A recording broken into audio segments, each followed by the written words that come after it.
بسم الله الرحمن الرحيم الحمد لله رب العالمين الصلاة والسلام على رسول الله صلى الله عليه وعلى آله وصحبه وسلم تسليما كثيرا أما بعد إن شاء الله بالله سبحانه وتعالى فقد زاري كفل أردت سفينة النجاة درساتشن እንቀጥላለን ተከታታይ ሆኖ ክፍል 3ቶችን ባለፉት ደርሶች ላይ አይተናል የዛሬ አዲስ ርዕስ ነው እንግዲህ ፈስል ነው ፈስሉን في موجبات الغسل ይላል ፈስሉን ለይ ነው في موجبات الغسل موجبات ማለት ግዴታ የሚያስደርጉ ነገራቶች الغسل ትጥበትን ግዴታ የሚያስደርጉ ነገራቶች እነሱን ይጠቅስልናል ማለት ነው طيب موجبات الغسل ትጥበት ግዴታ የሚያስደርጉ እንግዲህ ትጥበት ማለት ምን ማለት ነው ሙሉ ሻወር መውሰድ ማለት ነው ሙሉ ትጥበት ማድረግ ሰውነታችን ምንም ነገር ሳይቀር ሁሉም ቦታችን ውሃ ማዳረስና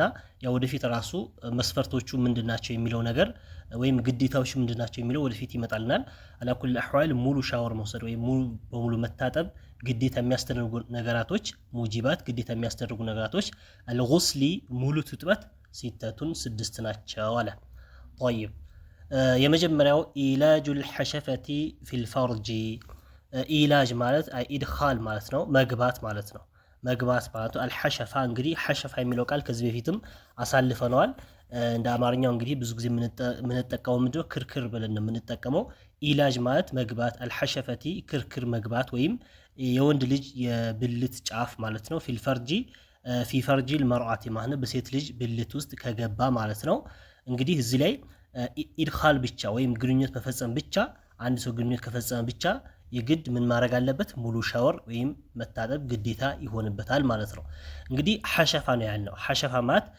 ራሱ ዘከር ማለት ነው የወንድ ልጅ የብልቱ ጫፍ ማለት ነው ስለዚህ ምናልባት እንግዲህ በየትኛው ሁኔታ ይሁን ስሜቱ የሚጨርስም አይጨርስም ሁለተኛ ደግሞ መንይ ወይም የዘር ፈሳሽ ያፍስም አያፍስም ኢድኻል ብቻ ካለ ወይም ግንኙነት ብቻ ካለ ሌላ ይቀርና ሐሸፋው እንኳን ብቻ ቢሆን ምን ግዴታ ይሆንበታል መታጠብ እሱም ላይ ግዴታ ይሆንባቸዋል ማለት ነው طيب ስለዚህ ከስድስቱ የመጀመሪያ ትጥበትን ወይም ሙሉ ሻወር መውሰድ ግዴታ ከሚያስደርጉ ነገራቶች ምንድነው ኢላጁ الحشفة في الفرج ብሎ ተቀሰልን ማለት ነው ሁለተኛው وخروج المني ሁለተኛው ደግሞ وخروج መውጣት المني የዘር ፈሳሽ ከፈሰሰ ማለት ነው ወይም የዘር ፈሳሽ ከወጣው አንድ ሰው ወንድም ይሁን ሴት የዘር ፈሳሽ ካየ መታጠብ ግዴታ ይሆንበታል ማለት ነው ይሄኛው ነው በየትኛው ሁኔታ እንግዲህ ለምሳሌ በተለያየ ሁኔታ ከዚህ በፊት ያሳለፍንበት ሁኔታ አለ አላማቱ ብሉግ ላይ ስንቆጥር ኢህቲላም ብለን ያልነው ነገር አለ ኢህቲላም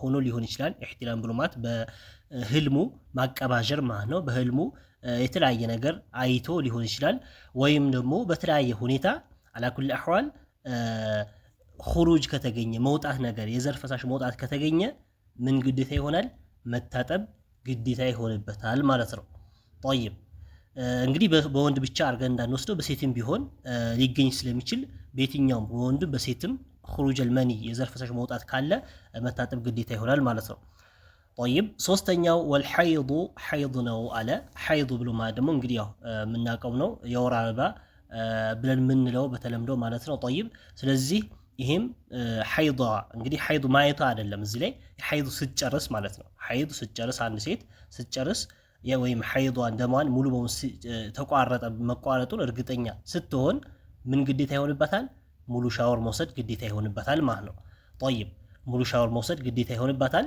ያው حيضዋን በጨረሰችበት ጊዜ ነው የምትወስደው ያው ሴቶቹ እንግዲህ እንደ ሁኔታቸው የተለያየ ይሆናል አንዳንድ እንግዲህ ቶሎ የሚያልቅላቸው በ5 ቀን ወይ በ4 ቀን እስከ 6 ቀን ወይም 8 ቀን የሚቆይባቸው ሊኖር ይችላሉ አላኩል አህዋል እንደ ሴቶቹ ልምድ حيضቸው ከጨረሱ በኋላ ወዲያውኑ የመታጠብ ምን አለባቸው ግዴታ አለባቸው ከዛ በኋላ ምን ይሆናል ወደ ሶላት ይገባሉ ማለት ነው طيب ባይሆን እንግዲህ ያው ከዚህ በፊትም በተደጋጋሚ እንደምንለው حيض ላይ ብዙ እህቶች የሚሳሳቱ ስህተት አለ ምንድነው ያ ስህተት ከተባለ حيضቸው ከጨረሱ በኋላ ቀጥታ ለመታጠብ ማለት ነው ማለት ካሁን አሁን ተጣጣባለሁ ይያሉ ሶላቶችን ማሳለፍ ለምሳሌ ዙሁር ላይ ወይም ቀን ላይ حيضን ከጨረሰችና መጥፋቱን ማለቁን እርግጠኛ ከሆነች ለምሳሌ ዘዋለ ሸምስ ፀሐይ ከተዘነበለ በኋላ ወይም ጧት አካባቢ ከሆነ ዙሁር ግዴታ ሆነባታል ማለት ነው ስለዚህ ታጥባ ወደ ሶላታ መግባት አለባት እንጂ ለምሳሌ እስከ ዐስር ብትቆይና ሶላቱ ቢያመልጣት እያለች ደግሞ ምናልባት ካሁን ታጠባለሁ እያለች ሳትታጠብ ቢቀር እነዛ ሶላቶች እሷ ላይ ግዴታ ሆኖ ወንጀለኛ ነው የምትሆነው ማለት ነው። ስለዚህ ሶላቱ ግዴታ የሚሆነው መቼ ነው? ከሚታጠቡበት ሰዓት ጀምሮ ሳይሆን ሐይዳቸው ካበቃበት ሰዓት ጀምሮ ነው። ካበቃ መታጠብ ግዴታ ይሆንባቸዋል፣ ሶላትም እስከ ግዴታ ይሆንባቸዋል እንጂ አልታጠብኩም እስክታጠብ ድረስ ዑዝር አለኝ የሚባል ነገር የለም ማለት ነው። ዑዝሩ እስከ መቼ ነው? ሐይዱ ጊዜው እስኪያበቃ ድረስ ነው። ይሄ ያው ሁላችንም ልናውቀው የሚገባ ነው ማለት ነው። ጠይብ ስለዚህ እንደማንም ሶስተኛው መታጠብ ሙሉ ሻወር መውሰድ ግዴታ ከሚያስደርጉ ነገራቶች ሐይዱ ይሆናል ማለት ነው። ባይሆን እንግዲህ ሐይዱ ላይ ያው ሙሉ ሻወር ሲባል ሙሉ ሰውነት ከፀጉር ከላይ ሁሉ ነገር መታጠብ አለባት። ምናልባት ፀጉሯን ራሱ እንግዲህ መፍታት አስፈላጊ ከሆነ ልትፈታውም ትችላለች፣ የተሰራ ፀጉር ከሆነ ማለት ነው። ምክንያቱም እያንዳንዱ ሰውነታችን ላይ ምን መሆን አለበት? ውሃ መዳረስ አለበት። ውሃ መዳረስ ሰውነታችን ላይ ብቻ ሳይሆን እያንዳንዱ ሰውነታችን ላይ ያሉ ፀጉሮች ማለት ነው። ሰውነታችን ላይ ያሉ ፀጉሮች እያንዳንዳቸው ስር ላይ ምን መገኘት አለበት? ውሃ መዳረስ አለበት ማለት ነው። ስለዚህ ለዛ ምናልባት ፀጉሯ ተሰርታ ከዛ በኋላ ውሃው ወደ ሰውነቷ ወይም ወደ ፀጉሯ ስር መድረስ ማይችል ከሆነ በጣም ጠበቅ ተደርጎ ተሰርቶ መድረስ ማይችል ከሆነ ያው መፍታቱ ግዴታ ይሆንበታል ማለት ነው። ግን እዛው ባለበት ምናልባት እንግዲህ ውሃውን በማብዛት ሊሆን ይችላል ወይም ፀጉሯን በመከፋፈት ሊሆን ይችላል። በተለያየ ሁኔታ ውሃው ወደ ፀጉሯ እንዲደርስ ካደረገች ያው የሚደርስበት ሁኔታ ካለና እርግጠኛ ከሆነች መፍታቱ ግዴታ አይሆንም የተሰራ ፀጉር። ካልሆነ ግን ያው መፈታት ግዴታ ይሆናል ውሃ መዳረስ ስላለበት ማለት ነው። ጠይብ አራተኛው ወኒፋሱ ኒፋስ ነው። ኒፋስ ብሎ ማለት ደግሞ ያው የወሊድ ደም የምንለው ነው። ይህም የወሊድ ደም ከጨረሰች በኋላ ይህም ሴት ላይ የተለየ ነው ማለት በሴት ላይ ብቻ የሚገኝ ነገር ነው እና ወሊድ ደሟን ከጨረሰች በኋላ አንድ ሴት ምን ግዴታ አለባት? ታጥባ ወደ ሶላቷ ወደ ዒባዳዋ የመግባት ግዴታ ይኖርበታል ማለት ነው። ጠይብ ስለዚህ ይሄም እንግዲህ ያው ጊዜ የተወሰነ አይደለም። እንደ ሴቶቹ ባህሪ እንደ ሴቶቹ ሁኔታ ሊለያይ ይችላል ማለት አንዳንድ ሴቶች እንግዲህ ቶሎ ደማቸው የሚቆምላቸው ይኖራል። አንዳንዶቹ ደግሞ እየቆየ 15 ቀን ወር ሁላ ሊቆይ ይችላል።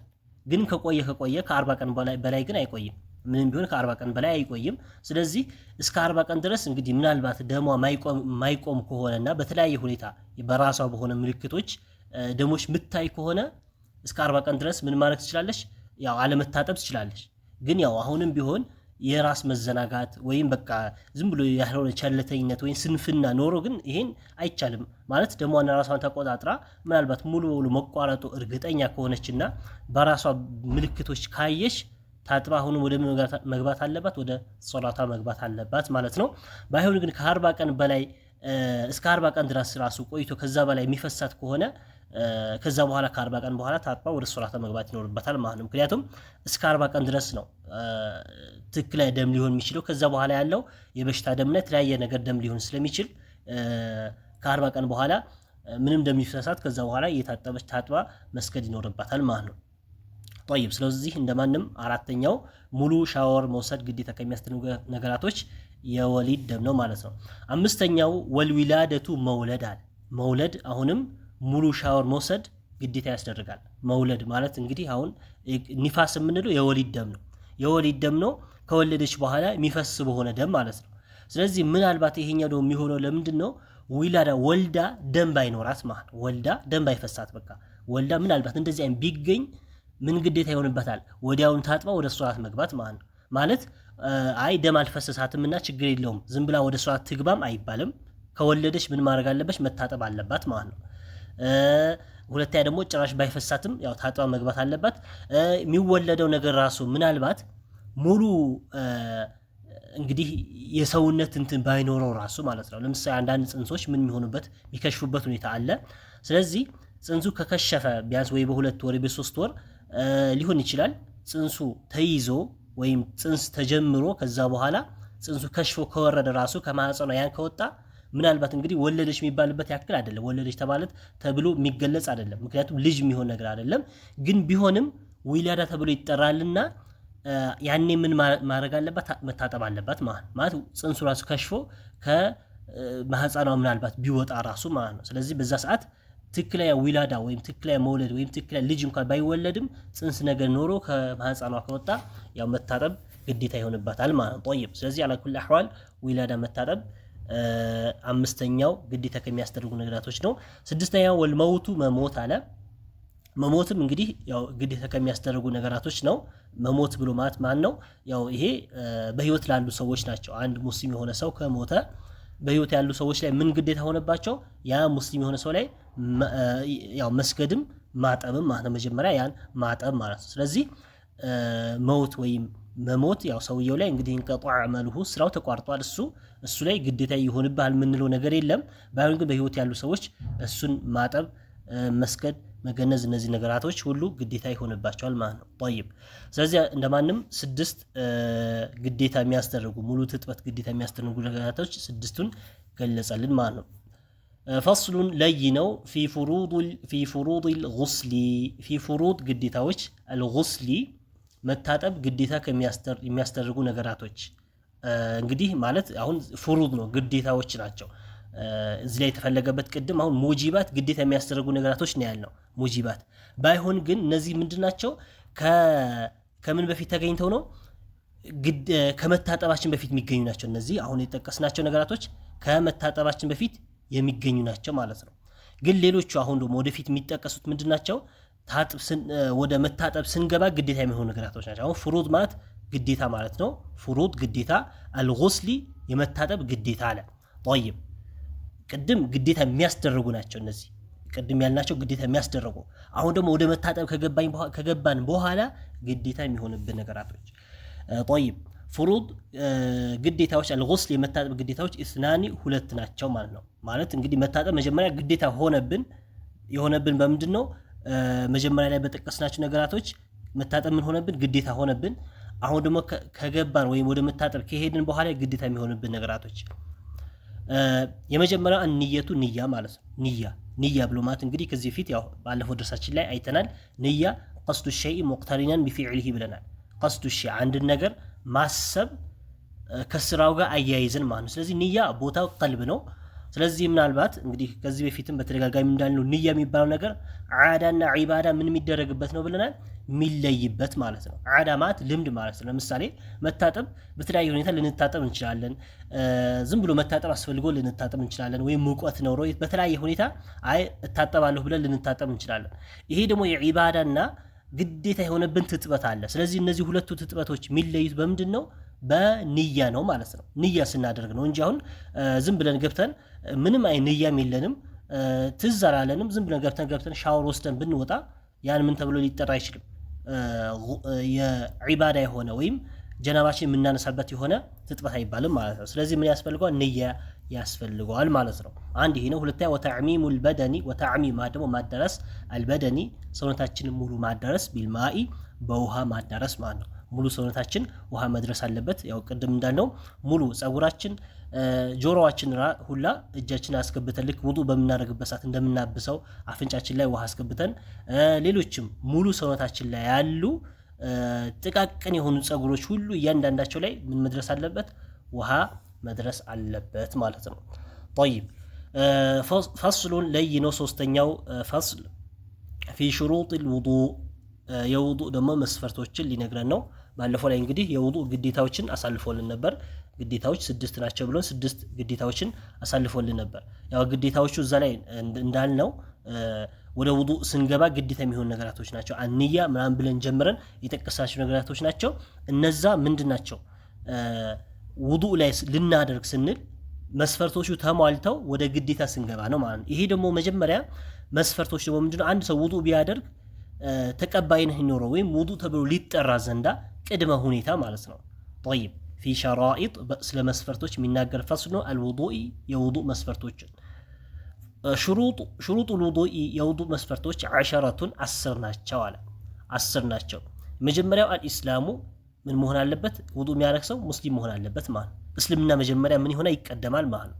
طيب ስለዚህ አንድ ካፊር የሆነ ሰው ውዱእ ቢያደርግ ውዱእ ምን ተብሎ አይጠራ? ውዱእ ተብሎ ሊጠራ አይችልም ማለት ነው። ሙስሊምና መግኘት አለበት። ለምሳሌ አንድ ሰው ሊሰልም ሲመጣ ውዱእ አድርጎ አይደለም ወደ እስልምና የሚገባው። ውዱእ አድርጎ ሳይሆን መጀመሪያ ሰልሞ ከዛ በኋላ ምናልባት ሶላት ከዛ በኋላ ሰዓቱ የሶላት ሰዓት ከሆነና የሚሰግድ ከሆነ ውዱእ አድርጎ ይሰግዳል እንጂ ለምሳሌ ከዛ በፊት ውዱእ አስደረገውት ቢሆን ከዛ በኋላ እንደገና ሰልሞ በዛው ወደ ሶላቱ መግባት የለም ማለት ነው። ከሰለመ በኋላ ምን ማድረግ ያስፈልጋል? ሄዶ ውዱ ማድረግ። ከዛ በፊት ያለው ውዱ ተብሎ አይጠራም ማለት ነው። طيب ሁለተኛ ወተሚዙ ተሚዝ መሆን አለበት። ተሚዝ ብሎ ማለት ደግሞ ያው የመለየት እድሜ የደረሰ ማለት ነው። ተሚዝ የመለየት ማለት ጥሩና መጥፎ ነገር መለየት መቻል ማለት ነው። ለምሳሌ ከዚህ በፊት አላማቱል ቡሉግ ያው መድረስ ነው።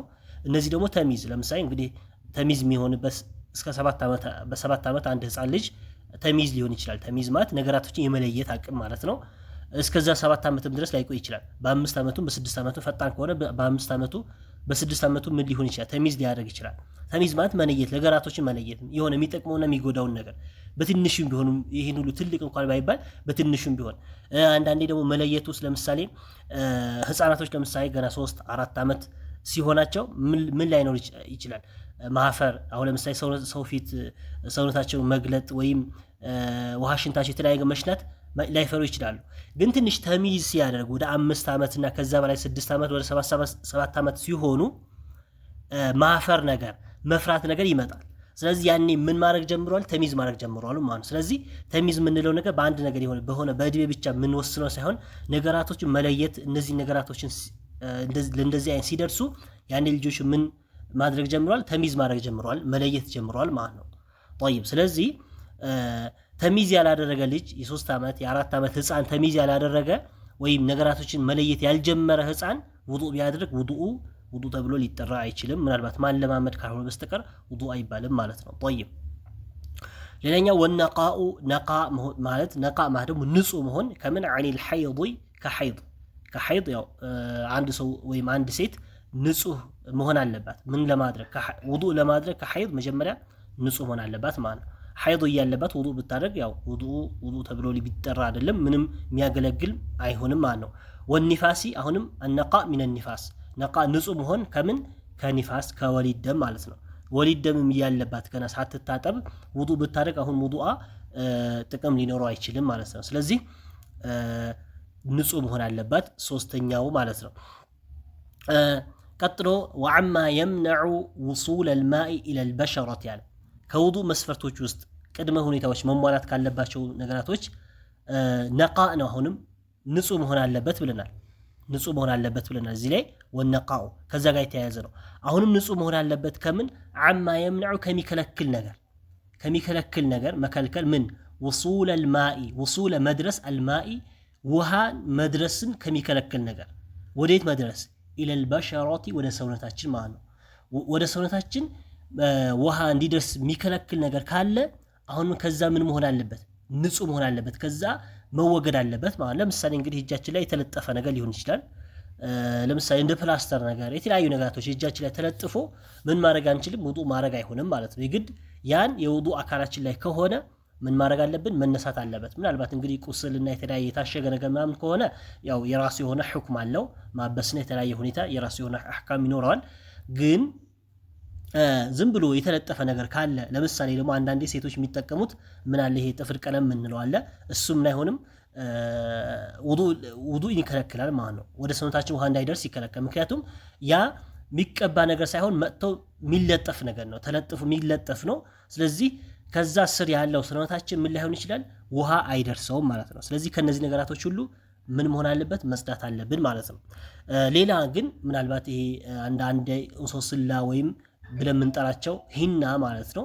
እነዚህ ነገራቶች ደግሞ ውዱእን አይከለክሉም። ምክንያቱም ውዱእ በየትኛው ሁኔታ እነዚህ ወይም በየትኛው ሁኔታ እጃችን ላይ እግራችን ላይ ሴቶች ብዙ ጊዜ ይቀቡታል፣ ያደርጉታል ሂና። ስለዚህ ይሄን ምን አይከለክልም? ውዱእ አይመልስም። ምክንያቱም እሱ እንደ ሌሎቹ እንደዚህ መጥቶ የሚለጠፍ ነገር አይደለም። ከሰውነታቸው የሚዋሃድ ነገር ነው። ሰውነታቸው ቀይም ወይም ጠቆርም ሊያደርገው ይችላል። ስለዚህ ያን ችግር አይኖረውም ማለት ነው። ስለዚህ የሚከለከለው የትኛው ነው? እንደዚህ እንደ ፕላስተርና የተለያየ ነገራቶች ወይም እንደ ጥፍር ቀለም እነዚህ የመሳሰሉ ነገራቶችን ወደ ሰውነታችን ውሃ እንዲደርስ የሚከለክሉ ነገራቶች ያን መጠቀም የለብንም ማለት ነው። طيب አንዳንዴ ደግሞ እንግዲህ ቫዝሊንና እነዚህ ቅባት ነገራቶችስ የሚል አንዳንድ ጥያቄዎች ይመጣሉ። እነዛም ቢሆን መድረስን አይከለክሉም። እነሱ ችግር የለው ማለት ኖርማል የሆነ ትክክለኛ የሆነ አቀባብ ከተቀባን ያልበዛ ማለት በቃ የሆነ በዛም ተብሎ ሊበዛ ይችላል። በዛም ተብሎ ይሆን የመለጠፍ ነገር እስከሌለ ድረስ የሆነ ሰውነታችን ሄዶ ግግር የማለት ነገር እስከሌለው ድረስ ምን የለብንም ከሱ እሱ እንትን ብለን ተቀብተናል ብለን ውዱእን መተው የለብንም ማለት ነው። ማለት ብንቀባም ምናልባት እንግዲህ ዛሂረን ስናየው የውሃው ከላይ የመፍሰስ ነገር ማም ሊታይ ይችላል። ግን በስርዓቱ በትክክለኛ ተቀብተነው ከሆነ ውሃን ወደ ሰውነታችን መድረስ አይከለክልም ማለት ነው። طيب على كل احوال አንድ ሰው ውዱእ ሊያደርግ ዘንዳ ውሃ ወደ ሰውነት የሚከለክልን ነገር ከዛ ነገር ንጹህ መሆን አለበት ማለት ነው። ሌላኛው ወአላ የኩነ መኖር የለበትም على العضو ሰውነታችን ላይ መኖር የለበትም ማ ይغይሩ የሚቀይር ነገር አልማአ ውሃውን የሚቀይረው ነገር ሰውነታችን ላይ መኖር የለበትም ማለት ነው። طيب ውሃው የሚቀይረው ነገር ማለት ነው። ውሃው የሚቀይረው ነገር ማለት ምን ማለት ነው? እንግዲህ አንዳንዴ ወይም ስራ ሰርተ ሊሆን ይችላል እጃችን በጣም የሆነ ጭቃ ነገር ተለጥፎበት ቢሆን ውዱእ ልናረግ ስንል ውሃው እጃችን ላይ ስናፈሰው ሙሉ በሙሉ ከለሩ የሚቀየር ከሆነ አሁንም የውዱእ መስፈርቱ አልተሟላም ማለት ነው። መጀመሪያ ያን እጃችን ላይ የተለጠፈ ቆሻሻ ማስወገድ አለብን ማለት ነው። ለምሳሌ አንዳንድ ሴቶች ለምሳሌ የኪችን ስራ ከሰሩ በኋላ የተለያየ ነገራቶች እንትን ካሉ በኋላ ወይ ዱቄት የተለያየ ነገር ሰርተው እጃቸው ምን ሊሆን ይችላል? ነጭ ሊሆን ይችላል። ያን እንግዲህ ውዱእ በሚያደርጉበት ሰዓት ቀጥታ ወደ ውዱእ ከገቡ ምናልባት ውሃው እጃቸው ላይ ሲያፈሱት ውሃው ምን ሊሆን ይችላል? ወደ ነጭነት ሊቀየር ይችላል ማለት ነው። ስለዚህ እንደዚህ መሆን የለበትም። ሌላ ቢቀር መጀመሪያ ቀነስ ማድረግ አለበት። ሙሉ በሙሉ እንኳን ባያጥቡትም መጀመሪያ ቀንሰው እጃቸው ላይ ያለ ቆሻሻ መጀመሪያ አስወግደው ከዛ በኋላ ውዱእ ላይ ሲገቡ ደግሞ በዛው ማጽዳት ይችላሉ ማለት ነው። ስለዚህ ዋላ የኩነ መገኘት የለበትም على العضو ሰውነታችን ላይ ما يغير الماء ውሃው ሊቀይረው የሚችል ነገር መኖር የለበትም ማለት ነው።